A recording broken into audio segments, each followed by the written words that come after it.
Good morning friends. आज हम लोग देखने वाले हैं क्लास 7 का चैप्टर 2 जंतुओं में पोषण। ठीक है, आज इसका पार्ट 2 है और ये आपके विज्ञान से लिया गया। तो पार्ट 1 में मैंने इसके बारे में और बता दिया था। आज पार्ट 2 में हम लोग अमाशय से चलेंगे। अमाशय का क्या काम है, इसका क्रियाविधि क्या है, उसके बारे में जानेंगे। चलिए, अमाशय जिसको हम लोग क्या कहते हैं इंग्लिश में, स्टमक कहते हैं। ठीक है, और ये आपका जितना भी चैप्टर है आपके लिए बहुत वीवीआई है, तो इस वजह से बहुत बढ़िया समझिएगा। ये क्लास 7 का और जो मैंने आपको बताया 7th 8th 9th 10th total class का आपका साइंस और मैथ आपके लिए बहुत इंपॉर्टेंट है। चलिए, अमाशय जो है वो क्या है, आहार नाल का सबसे चौड़ा भाग है। आपका जो अमाशय है बाबू वो क्या है, आहार नाल का सबसे चौड़ा भाग है। ठीक है, इसकी दीवार कैसी है, मोटी दीवार वाली है और थैलीनुमा है और इसका आकार कैसा होता है, यू आकार का होता है। किस आकार का होता है, यू आकार का होता है। इससे होकर भोजन छोटी आंत तक पहुंचता है। अमाशय से होकर भोजन कहां पहुंचता है, छोटी आंत में। छोटी आंत से कहां पहुंचता है, बड़ी आंत में। ठीक है, अमाशय के आंतरिक भाग में पाचक रस, अमाशय के जो अंदर पाया जाता है वो 3 चीज पाया जाता है आपका।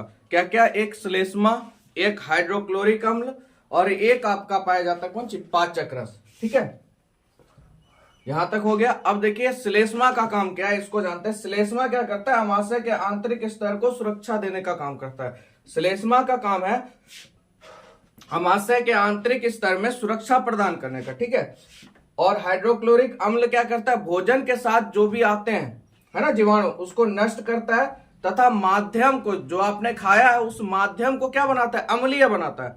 अम्लीय बनाएगा तभी तो पाचक रस उसका स्राव करेगा। ठीक है, तो यहां पे आपको समझ में आया, श्लेष्मा क्या करता है, सुरक्षा देने का काम करता है। हाइड्रोक्लोरिक अम्ल क्या करता है, जो भोजन के साथ आपके जीवाणु आए हैं उनको नष्ट करने का काम, साथ ही साथ जो आपका माध्यम है उसको क्या करते हैं, अम्लीय बनाते हैं। ठीक है, उसके बाद पाचक रस की बात करें, इससे क्या होता है, पाचक रस को क्रिया करने में क्या मिलती है, सहायता मिलती है। जब अम्लीय माध्यम में वो माध्यम को क्या कर देता है, बदल देता है। ठीक है, उसके बाद पाचक रस भोजन के क्या करता है, प्रोटीन भाग को एमिनो अम्ल जैसे सरल पदार्थों में तोड़ देता है। पाचक रस क्या करता है, एमिनो अम्ल को सरल पदार्थ में क्या करता है, तोड़ देता है। जो आपका अमीनो अम्ल जैसे जो है उसको सरल पदार्थों में तोड़ देता है। ठीक है, तो ये आपका अमाशय के अंदर जो भी क्रियाविधि होता था वो हो गया। अब हम लोग जानते हैं छोटी आंत का काम क्या है, क्योंकि आपको पता है अमाशय से भोजन मतलब अमाशय में जो क्रियाविधि होता है उसके बाद किसका काम आता है, छोटी आंत का। तो अब छोटी आंत का काम जानते हैं वो क्या करता है भाई, तो छोटी आंत को कहते हैं स्मॉल इंटेस्टाइन। ठीक है, ये छोटी आंत जो होती है 6 से 7 मीटर लंबी कुंडलित संरचना। अब देखिए हमारे पेट के अंदर 6 से 7 मीटर का एक छोटी आंत पड़ा हुआ है। आप सोचिए कितना स्पेस लिया होगा, है ना।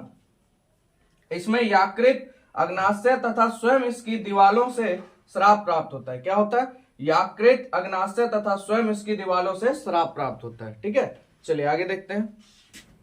चलिए, तो आपने देखा छोटी आंत में आपका क्या क्या चीज आता जाता है बाबू, यकृत आ जाता है, अग्नाशय आ जाता है और स्वयं इसकी दीवालों। ठीक है, तो सबसे पहले यकृत से जान लेते हैं, यकृत से प्राप्त स्राव क्या है। ठीक है, तो देखिए गहरे लाल भूरे रंग की यकृत मानव शरीर की सबसे बड़ी ग्रंथि है।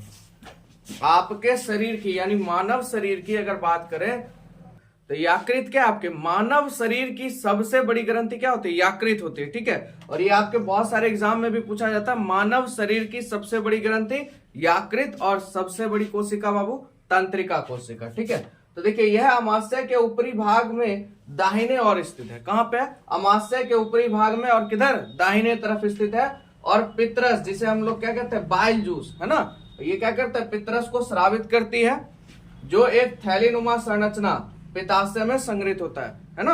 यानी यहाँ पे पित्रस स्रावित करता है और एक थैलीनुमा में जहां पित्ताशय क्या होता है, जमा हो जाता है। ठीक है, पित्रस वसा के पाचन में महत्वपूर्ण भूमिका निभाता है। पित्रस का काम क्या है, वसा को पचाने का महत्वपूर्ण क्या करता है, भूमिका निभाता है। कौन सी, पित्रस आपका। ठीक है, आगे बात करते हैं बाबू अग्नाशय, अग्नाशय से प्राप्त स्राव, इससे क्या होता है इसको देख लेते हैं। तो देखिए अग्नाशय हल्के पीले रंग की पत्ती के आकार की बड़ी ग्रंथि है। कैसे है, कैसे रंग की है, हल्के पीले रंग की है और पत्ती के आकार की बड़ी ग्रंथि है। ठीक है, जो अमाशय के ठीक नीचे स्थित होता है। ये अमाशय के कहां होता है, ठीक नीचे स्थित होता है और इससे स्रावित अग्नाशय रस प्रोटीन, कार्बोहाइड्रेट और वसा पर क्रिया कर उन्हें सरल रूपों में बदल देता है। अग्नाशय में क्या होता है, जो भी आपके प्रोटीन है, कार्बोहाइड्रेट है, वसा है, इसको वो क्या करता है, सरल पदार्थों में विघटित कर देता है, यानी उसको सरल पदार्थों में तोड़ देता है या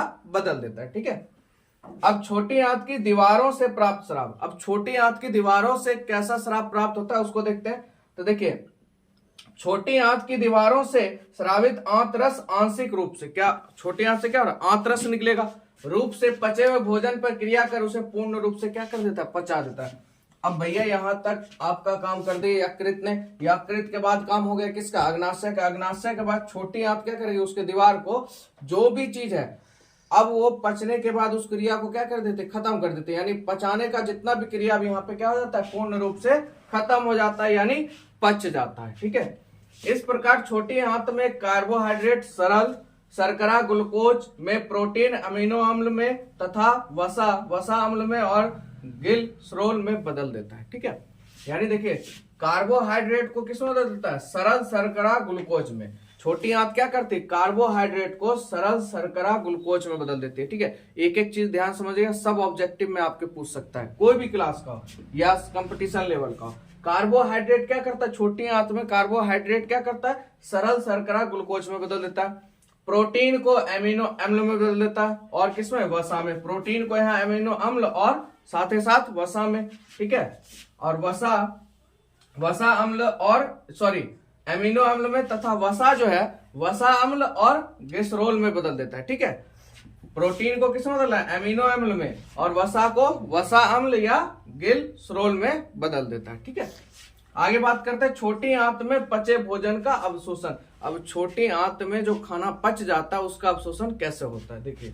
तो पचे हुए भोजन का अवशोषण छोटी आंत के आंतरिक भित्ति, जो उसकी आंतरिक भित्ति दीवार है, उससे होता है। आंतरिक भाग में उंगली के समान उभरी हुई संरचना होती है और जिसे दीर्घरोम या रंसागुल कहते हैं। ये दीर्घरोम और रंसागुल आपके कहाँ पे होते हैं, आपके छोटी आंत में होते हैं। ठीक है। देखिए, आकार से आप लोग समझ जाएंगे। देखिए, इस प्रकार का आकार होता है। ठीक है। आप लोग किताब में देख लीजिएगा, बढ़िया से नजर आएगा, यहाँ पे इस तरह से होता है। तो ये देखिए, जिसे जो आंतरिक भाग में उंगली जैसे उभरी हुई संरचना होती है उसे क्या कहते हैं, दीर्घरोम या रंसागुल कहते हैं। ठीक है। चलिए आगे देखते हैं। चलिए अब बात करते हैं दीर्घरोम क्या करता है। तो दीर्घरोम पचे भोजन के अवशोषण के लिए तल क्षेत्र क्या करता है, बढ़ा देता है। अब जो पच गया भोजन है उसके लिए क्षेत्र चाहिए, तो दीर्घरोम क्या करता है, क्षेत्र को बढ़ा देता है। और इनमें सूक्ष्म रुधिर वाहिकाओं का जाल फैला रहता है। ठीक है। और अवशोषित भोजन इन्हीं रुधिर वाहिकाओं की सहायता से शरीर के विभिन्न भागों में पहुंचता है। जो खाना अवशोषण हो गया, ठीक है, तो ये दीर्घरोम के पास क्या होता है, रुधिर वाहिकाएं फैली होती है और वहीं से पूरे शरीर में उस चीज को क्या किया जाता है, रुधिर वाहिकाओं की सहायता से शरीर के विभिन्न भागों में पहुंचाया जाता है। ठीक है। जहां अनेक जटिल पदार्थों के बनने में उनका उपयोग होता है। जो भी जटिल पदार्थ है उनका बनने में उपयोग वहीं पे होता है, कहाँ, आपके दीर्घरोम में। ठीक है। इस प्रक्रिया को क्या कहते हैं, स्वांगीकरण कहते हैं, और ये बहुत बार आपके एग्जाम में पूछा गया, स्वांगीकरण। ठीक है। इसी प्रक्रिया को क्या कहते हैं बाबू, स्वांगीकरण। उसके बाद श्वसन के क्रम में कोशिकाओं में स्थित ग्लूकोज, श्वसन, आप जब श्वसन करते हैं उस क्रिया में क्या होता है, कोशिकाओं में उपस्थित ग्लूकोज का विघटन ऑक्सीजन की सहायता से CO2 और जल में होता है। ग्लूकोज का जो विघटन होता है वो ऑक्सीजन की सहायता से होता है। किस किस में हो जाता है, CO2 यानी कार्बन डाइऑक्साइड और जल में होता है, तथा ऊर्जा मुक्त होती है। साथ ही साथ क्या होता है, ऊर्जा मुक्त होती है। यानी सीधा समझिए, आपके कोशिकाओं में ग्लूकोज है, तो जैसे ही उसमें ऑक्सीजन जाएगा तो क्या मुक्त कर देगा, वो CO2 निकालेगा और साथ ही साथ जल देगा। ठीक है। यानी अगर आप इसको समझिएगा तो देखिए, ये आपकी कोशिका है। ठीक है। यहां आपका कोशिका द्रव होता है। ठीक है। अब जैसे ही ये ऑक्सीजन को लेगा, ऑक्सीजन को क्या किया, इसने लिया, लेने के बाद क्या करेगा, ये मुक्त करेगा क्या क्या चीज, CO2 और साथ में H2O, यानी CO2 और जल को क्या करेगा, वहां से मुक्त करेगा। ठीक है। उसके बाद और साथ ही साथ ऊर्जा भी मुक्त करेगा। अब भोजन का बिना पचा हुआ भाग या जिसका अवशोषण नहीं होता वो कहां चले जाता है, बड़ी आंत में। अब छोटी आंत से सब क्रिया खत्म हो गई, जिसका अब मान लीजिए कि नहीं हुआ काम, क्रिया, ये क्रिया विधि नहीं हुआ, वो कहां चल जाएगा, अवशोषण नहीं होता तो बड़ी आंत में चला जाता है। ठीक है। तो छोटी आंत का काम यहीं तक था। अब हम बात करते हैं बड़ी आंत का, ठीक है। तो बड़ी आंत यानी लार्ज इंटेस्टाइन। देखिए बड़ी आंत छोटी आंत की अपेक्षा छोटी और क्या होती है, चौड़ी होती है। अब बड़ी आंत बड़ी नहीं होती, आप सोचिएगा छोटी आंत भाई छोटी होनी चाहिए, बड़ी आंत बड़ी होनी चाहिए, ऐसा नहीं है। छोटी आंत बड़ी है, बड़ी आंत जबकि उससे क्या है, छोटी है, क्योंकि छोटी आंत का काम ज्यादा है, उसका क्रियाविधि ज्यादा है, अब बड़ी आंत का उतना क्रियाविधि कम है, ठीक है। तो बड़ी आंत का काम क्या है, छोटा, इस वजह से वो क्या है, छोटा है। और इसकी लंबाई देखिए 1.5 मीटर होती है। छोटी आंत की लंबाई आपको कितनी थी, 6 से 7 मीटर, 6 से 7 मीटर थी। और देखिए बड़ी आंत की लंबाई क्या है, 1.5 मीटर है। कितना गुना है सोच लीजिए, है ना, इतना छोटा ये। अब देखिए इसके द्वारा अपचित भोजन से जल और कुछ लवणों का अवशोषण होता है। इसके द्वारा क्या होता है, अपचित भोजन, जो भोजन नहीं पचा और जल और कुछ लवण का क्या होता है, अवशोषण होता है। बाकी पचा हुआ अपचयित पदार्थ अर्धठोस अवस्था में, अर्धठोस अवस्था में मलाशय में चला जाता है, मल द्वार में या मलाशय कहिए, ठीक है। और जहां समय समय पे गुद्दा द्वारा मल के रूप में बाहर निकल जाता है, ठीक है। इस प्रक्रिया को क्या कहते हैं, निष्कासन कहते हैं। इसी प्रक्रिया को क्या कहते हैं, निष्कासन कहते हैं। अब इसको आप बढ़िया समझिए, जैसे आपने देखा होगा, आप लोग मार्केट जाते होंगे, जूस जो पहले जमाने का जो चलता था, अभी तो मान लीजिए मिक्सी ग्राइंडर हो गया सबके पास, पहले ऐसे करके जूस निकाला था। आप देखते थे ऊपर से ठोस पदार्थ को डाला जाता था, मतलब जटिल पदार्थ को ऊपर से डाला गया, तो एक तरफ क्या होता था, रस निकलता था, है ना, और एक तरफ उसका क्या निकलता था, सिट्टी निकलता। ठीक उसी प्रकार की प्रक्रिया हमारे शरीर में होती है और इसी चीज को निष्कासन कहते हैं। समझ में आया आपको निष्कासन का मतलब, ठीक है। तो आज के लिए हम इतना ही छोड़ते हैं। इसके बाद आपका छोटा सा भाग और बचा हुआ है, अमीबा में पोषण। मानव में जो पाचन क्रिया थी वो पूरा आपका खत्म हो गया।